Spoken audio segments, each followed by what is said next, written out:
అండి ఈరోజు ఈ వాటర్ ట్యాంక్ క్లీన్ చేయాలి. చాలా రోజులైంది క్లీన్ చేసి, బాగా డర్టీ అయిపోయింది. సో ఫస్ట్ వాటర్ అంతా తీసేసుకోవాలి, కొంచెం మాత్రం వాటర్ ఉంచుకోవాలి. అంతా తీసుకున్న తర్వాత ఏదైనా గరుకు పీచుతోనే దాన్ని నీట్గా క్లీన్ చేసుకోవాలండి. ఫస్ట్ నా దగ్గర నిమ్మకాయ లేదండి, అందుకే లెమన్ జ్యూస్ వాడుతున్నాను. దీంతో అయినా సరే కొంచెం వదులుతుంది, అందుకనే నిమ్మకాయ బదులు ఇది వాడుతున్నాను. కొంచెం ఇలా స్ప్రే చేసుకుంటున్నానండి.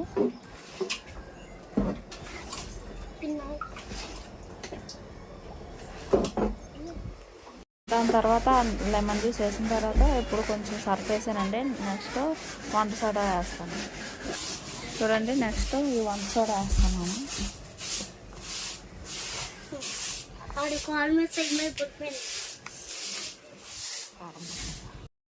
ఇది వంట సోడా అండి. నెక్స్ట్ లెమన్ జ్యూస్ సర్ఫ్ తర్వాత వంట సోడా కొంచెం వేసాను.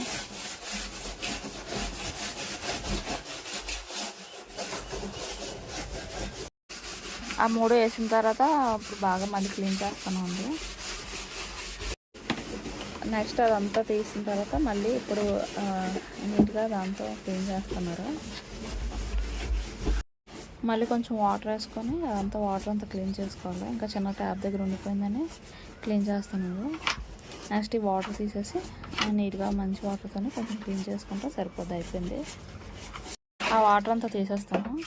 తీసేసి నీట్గా క్లీన్ చేసేది మొత్తం వాటర్ అంతా క్లీన్ చేసుకున్నామండి. ఇప్పుడు చూడ అంత నీట్గా వచ్చిందో. అంతకుముందు మొత్తం ఇదంతా మార్చి పెట్టేసింది, ఇప్పుడు అదంతా వచ్చింది. ఇసుక బాగా ఇసుక వచ్చేసింది. ఆ ఇసుక అంతా పాపం క్లీన్ చేశారు పిల్లలు.